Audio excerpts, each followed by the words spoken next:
The wind swallowed my scream before anyone could hear it. For one endless second I floated in the air, staring through the open helicopter door at my sister. She wasn't panicking. She wasn't crying. She looked calm, almost relieved. "You've always been in my way," she whispered. Then she let go. "My name is Harper Sinclair. I'm 31 years old. How do you spend your entire life protecting someone, only to discover they were waiting for the day you disappeared?"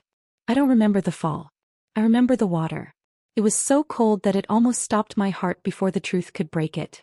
I remember looking up and seeing my husband, David, standing on the helipad with his hands in his pockets.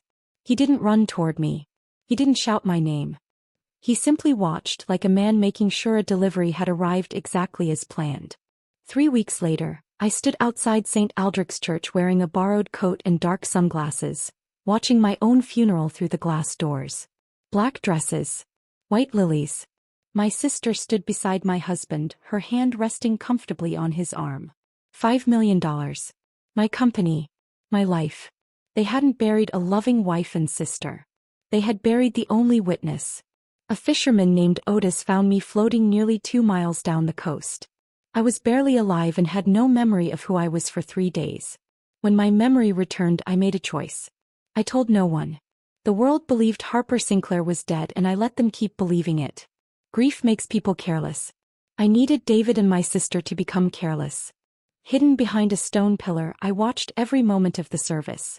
My hair was cut short and dyed gray. A scarf covered the scar along my jaw. Ivy wore my mother's pearl necklace. Years earlier she had asked to borrow it and I had refused. Now she wore it as if she had finally claimed something she believed belonged to her. David stepped to the podium. His voice cracked at all the right moments. He had always been a talented actor. Back then I called it charm. "She was the best of us," he said. Beside him, Ivy gently dabbed at perfectly dry eyes with a tissue. I counted 43 people crying. My sister wasn't one of them. Near the back of the church, a man in a gray suit ended a phone call and quietly said to another man, "The insurance money will be released in 10 business days." That was the moment I knew exactly how much time I had. I needed to become someone they would never recognize. Harper Sinclair disappeared. Nora Callahan was born. I rented a tiny room above an old laundromat, paid everything in cash, spoke softly and taught myself to walk like a different woman. Otis never asked questions. He simply left fresh eggs outside my door every few days and never once called me by my real name. At night, I worked as a cleaning employee, moving quietly through office buildings after everyone had gone home. One of those offices belonged to Callaway and Reeves, the accounting firm responsible for Sinclair Holdings.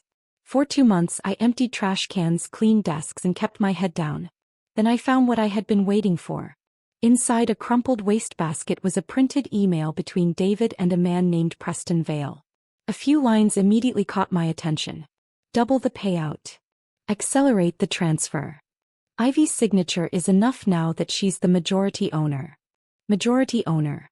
The words hit harder than the fall ever had. My sister hadn't simply watched me die. She had planned to inherit everything after my death.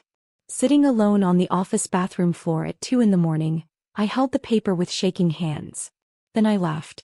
Not because anything was funny. Because grief had finally made room for something else. The truth. They believed the ocean had erased me. They never imagined it had carried me straight to the evidence. I decided to move carefully. My first step was simple. Using a burner phone and a disguised voice, I left Preston Vale a voicemail pretending to be a journalist investigating the Sinclair estate. He returned the call less than an hour later. He sounded terrified. "Who gave you my name?" he demanded. That was when I realized something important. Fear travels much faster than grief. Later, while searching through an old coat, I found a receipt from my former therapist, Dr. Ellen Marsh. The next Tuesday I sat quietly in her waiting room. She didn't recognize me. When I entered her office, I smiled politely and told her I was writing a novel about a woman who faked her own death. Dr. Marsh lifted her pen and asked one simple question. "What does she want in the end?" "Not their punishment," I replied, surprising even myself. "I want their lives to slowly fall apart. Punishment ends quickly. I want them to feel every moment of losing everything just as I did." That night I mailed an anonymous package to the Sinclair Holdings Board of Directors. Inside were copies of emails, wire transfer records, and financial documents. It wasn't enough to prove murder, but it was enough to prove motive. Enough to make powerful people start asking dangerous questions. By the next morning, Ivy's phone rang 4 times before 9 a.m. For the first time in 3 months, I felt her fear. The board immediately called an emergency meeting. I was there. Not as Harper. Not as Nora. I arrived as a temporary cleaning employee, quietly pushing a coffee cart through the office halls. Invisible, just another worker no one noticed. Ivy sat at the head of the conference table in my father's old chair. Her expensive blazer and calm expression couldn't hide the tension in her eyes. David sat beside her. Close enough for me to finally understand the truth. Their affair hadn't begun after I died. It had started long before. Business trips. Hotel rooms. Late-night meetings. Every excuse I had believed. Every silence I had mistaken for stress. These documents are fake, Ivy said confidently. Someone is trying to extort this family. Family. The word echoed in my mind as I quietly placed another coffee cup on the table. Preston Vale shifted nervously in his seat. The transfer dates are difficult to explain, he admitted. Then Eleanor Voss, one of the oldest and most respected board members, asked the question that changed everything. If Harper's insurance money hasn't been released yet, she said, why has an account in the Cayman Islands already received $2 million? The room fell silent. Ivy didn't react.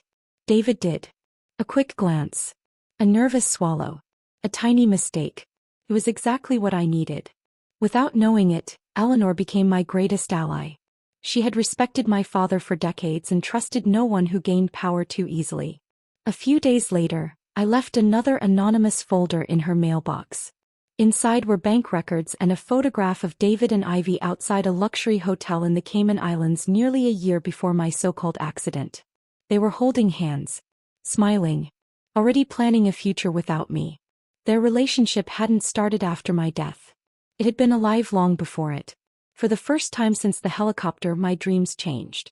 I no longer dreamed of falling. Instead, I dreamed of the helicopter stopping and David turning toward me. In the dream, he always looked shocked. When I woke, I realized something. Only innocent people are surprised. Dr. Ellen Marsh still believed I was writing fiction. One afternoon she asked, "Does your main character ever forgive anyone?" "She forgives herself," I answered quietly. For trusting people who never loved her the way she loved them. 2 nights later, Eleanor Voss ordered an independent audit. Preston Vale disappeared. He stopped answering calls. He stopped showing up at the office. And Ivy, for the first time in her life, looked frightened. The audit uncovered everything I expected. Then it uncovered something even worse. A second life insurance policy. This one named only Ivy as the beneficiary. It would pay out if I died before my mother's estate was finalized. That's when I understood. My death had never been emotional. It had been financial. My father. My company. My mother's inheritance. I wasn't a sister. I was a calculation. I mailed one final envelope. This one went directly to David. Inside was a photograph from our wedding day. Beneath it I wrote only 4 words. You. I know. Asterisk asterisk. 2 days later David found me. He had traced old receipts, questioned Otis, and followed every clue until he reached the tiny apartment above the laundromat. He stood frozen in the doorway. He looked as though he had seen a ghost. Instead he found something much worse. A woman who had survived. Harper. He whispered. There was no joy in his voice. Only fear. The fear of a man whose perfect crime had just come back to life. "Sit down, David," I said calmly. "Let's talk about the Cayman Islands." He never sat. Dad, he talked. He blamed Ivy. He blamed Preston. He blamed our marriage. He claimed everything had already fallen apart before the accident. I didn't interrupt. I simply listened. Silence often reveals more truth than questions ever can. Between us on the table sat my phone, recording every word. The next morning I handed the recording to Eleanor Voss. Not the police. Not yet. I wanted the people who had benefited from my disappearance to watch everything they built collapse around them. By noon, the board voted Ivy out as chairwoman.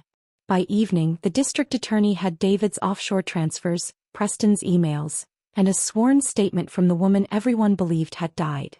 On a quiet Thursday morning, I walked into the police station and gave my real name for the first time in 4 months. The detectives stared at me in complete disbelief. Harper Sinclair. Alive.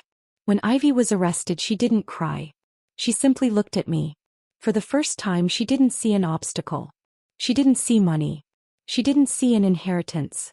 She saw the sister she had tried to erase. And she realized I had survived. That weekend, I visited my father's grave. I placed my mother's pearl necklace beside the headstone. The pearls had finally come home. As I stood there, the weight I had carried for years slowly disappeared. Not because justice erased the pain, but because the truth had finally been heard. For the first time in a long time, I felt something I thought I had lost forever. Peace. Not loud. Not dramatic. Just quiet. The kind of peace that has to be earned. And at last, it was mine.